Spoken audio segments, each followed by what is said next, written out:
Welcome to my another blog. আজ 19শে জানুয়ারি। আমি আরেকটি ব্লগ শুরু করছি। গতকাল গিয়েছিলাম সন্ধ্যাবেলা, এখানে ছুটি ছিল। সাধারণত রোববারে এখানে ওয়ার্কিং ডে থাকে। আমরা তো মাস্কেটে থাকি, মধ্যপ্রাচ্যে শুক্র শনিবার অফিসিয়াল ছুটি থাকে। তো কাল কি একটা উপলক্ষ ছিল, অফিসিয়াল ছুটি ছিল। তো সন্ধ্যাবেলা আমরা সি বিচে গিয়েছিলাম। গিয়ে বসেছিলাম একটা ছোট ফ্লাস্কে ফ্লাস্কে করে কফি নিয়ে বসেছিলাম, খুব ভালো লেগেছে। আর ভাটা ছিল, জোয়ার ভাটাও না, ভাটা ছিল সমুদ্রটা। তো সেই ছবিগুলো তুলেছি, আশা করি আপনাদের ভালো লাগবে। আর আমার আরেকটি চ্যানেল আমি শুরু করেছি, অডিও স্টোরির। সেটা আমি এখানে দিয়ে দেব আপনাদের, নতুন শুরু করেছি জাস্ট। সেটার অডিওটাই করছিলাম। আজকে বিখ্যাত লেখক এডগার অ্যালেন পোর নাকি জন্মদিন জানলাম। তো এডগার অ্যালেন পোর কালেকশন অফ শর্ট স্টোরিজ আমার কাছে আছে, বইটি আমি কিনেছিলাম। এই যে এখানে কত বই, এখানে এই যে কি বলে, কিপলিং। গতকাল বোধহয় ছিল কিপলিং এর জন্মদিন, এই যে কিপলিং কিম। তারপর এরকম আর কি কত, কোথায় জানি এডগার অ্যালান পোর বইটা জানি কত, কোথায় এটা, আমার আলমারির বই এলোমেলো হয়ে আছে, কিন্তু আছে এখানে, এখানেই বোধহয় কোথাও আছে, এখানে ওই ভেতরে আছে কোথাও কিছু বই আছে, আর কিছু না হোক। কাফকা আছে, কাফকার কিনেছিলাম। তারপর এডগার অ্যালান পোর কিনেছিলাম। তারপর অনিতা দেশের কিছু বই আছে, মপাসার আছে। তা আমি এগুলো অডিও স্টোরি করে করে শোনাবো। তো এডগার অ্যালান পোর যেটা বিখ্যাত, যেটা গল্প, যেটা ব্ল্যাক ক্যাট, খুব বিখ্যাত, সেটা আমি ছোটবেলাতেই বাংলা অনুবাদে আমি পড়েছিলাম। তো সেটা আমি নিজের ওই গল্পটি অবলম্বনে, আমি তো একটু লেখালেখি করি, আমার শখ ছিল, এখন আমি সিরিয়াসলি করছি। কি সুন্দর রোদ উঠেছে দেখুন, আমি এখানে রোদে দাঁড়াবো, কারণ আমার ভিটামিন ডি নিতে হয়, ডাক্তার বলেছে আমাকে। যাই যে কথা বলছিলাম, এডগার অ্যালান পোর ওই গল্পটি অবলম্বন করে আমি আমার বাংলা পটভূমিতে একটি গল্প লিখেছিলাম, নামও দিয়েছিলাম কালো বেড়ালি। এই বইটা গল্পটি প্রকাশিত হয় একটি ম্যাগাজিনে। আর এখন আমার এই আসছে কলকাতা বইমেলাতে আমার একটি বই প্রকাশিত হতে যাচ্ছে, গল্প সংকলন। সেই বই সংকলনের মধ্যে থাকবে এই কালো বেড়ালটি। আপনারা যদি কেউ যান কলকাতা বইমেলায়, তাহলে গেট নাম্বার 1, 2, 3 এর কাছে স্টল নাম্বার 135 সৃষ্টিসুখ প্রকাশনী থেকে এই আমার বইটি প্রকাশিত হচ্ছে। সেখানে গিয়ে দেখতে পারেন। বইটির নাম হবে রচি মম ফাল্গুনী, রচি মম ফাল্গুনী। তো আমি দিয়ে দেব এখানে। তো সাথে থাকুন, দেখতে থাকুন। আর গতকাল আবার ছিল না, 2 দিন আগে ছিল কি বলে, কি সুন্দর প্রজাপতি গেল, একটা প্রজাপতি আজকাল দেখাই যায় না, সুচিত্রা সেনের মৃত্যু দিবস। তো সুচিত্রা সেনের অভিনীত সিনেমার বেশ কিছু গান আমার খুব প্রিয়। একটা আছে, তেরে বিনা জিন্দগি সে কোই, এটা আধি সিনেমার।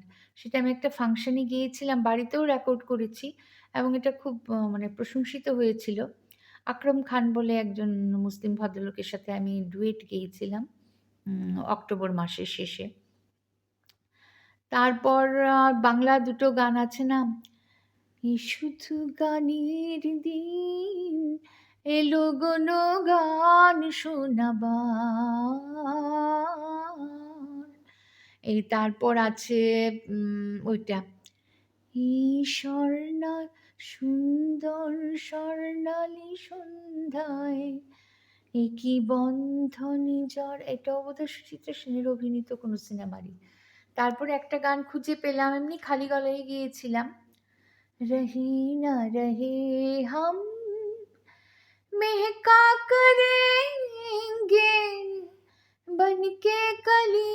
ওইটা আমি ওই ভিডিওটার সাথে জুড়ে দেব, সাথে থাকুন, দেখতে থাকুন। আর আমার এই নতুন চ্যানেলটিও সাবস্ক্রাইব করে, কারণ আজকাল বই লোকে কম পড়ছে, ধৈর্য থাকে না, কিন্তু কাজ করতে করতেও অডিও স্টোরি বা কোথাও যাত্রা পথে যাচ্ছেন বেড়াতে বেড়াতে তখন শোনা যায়। আজ এই অডিও স্টোরি চ্যানেলটাও, আমি এত এত লেখা লিখেছি, আমার লেখাগুলো অডিও স্টোরি হবে। এছাড়া দেশ বিদেশের বিভিন্ন লেখক, যারা আশাপূর্ণা দেবীর, বিভূতিভূষণ মুখোপাধ্যায়, তারপর মপাসা, আলেকজান্ডার পুশকিন, এরকম এদের যেমন এডগার অ্যালান পো এদের লেখা নিয়েও আমি আলোচনা করব। এই বীজটির নাম খুরম বীজ। আমরা এখানে গিয়েছিলাম, এই যে মৃদু গর্জন আসছে, এই জায়গাটি বাঁধানো বসার জায়গা। এই বীজটার মানে বাঁধানো, এটা আপনি মিল পাবেন মেরিন টাইপের আর কি।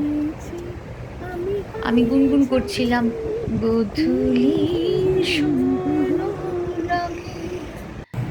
এরকম একটা গান আছে বোধহয় তনুশ্রী শঙ্করের কোনো সিনেমা। হঠাৎ এই গানটি মনে এলো। আমি চেয়ার নিয়ে গিয়েছিলাম, কফি নিয়ে গিয়েছিলাম, বসে বসে তারপরে বিশাল বড় গাড়ি থেকে দেখছি বিরাট বড় গোলা, সূর্যটা তুলবো এই যে চেয়ারের, কিন্তু তোলার সুযোগ পেলাম না। তখন ঝুপ করে এটা নিচে মানে দিক চক্রবালের নিচে চলে গেল।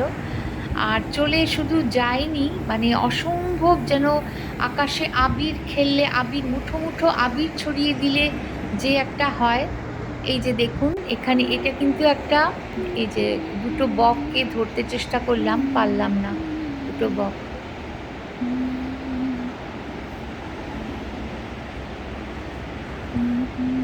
তুমি সন্ধ্যার মেঘমালা, এই যে নদীটা, এটা কিন্তু একটা ওয়াদি বলে, এখানে ওয়াদি আদাই বলে।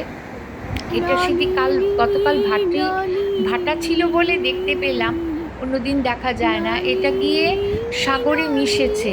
এটা একটি ছোট্ট স্ট্রিম মানে নদী বললে এটাকে বেশি বলা হবে।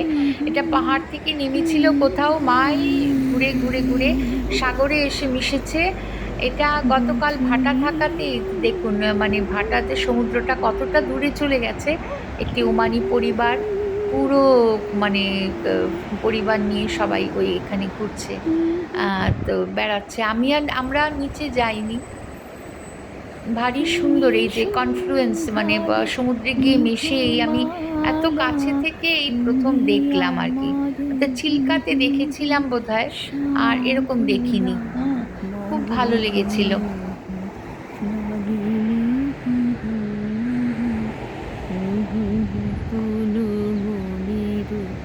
মাধুরী মিশাই তোমারি করেছি রচনা।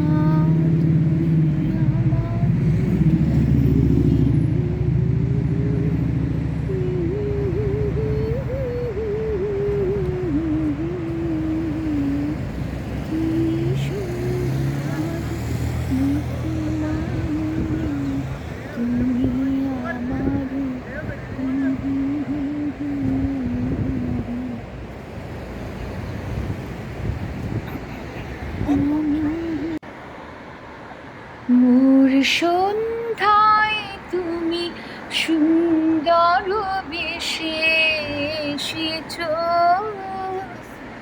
তোমায় করি গো নমস্কার। এই গানটি বহু বছর আগে গাইতাম, নতুন বিয়ের পরে। আমার শাশুড়ি মায়ের পছন্দ ছিল, আজকে মনে হলো, মাঝখানে এত বছর গাইনি।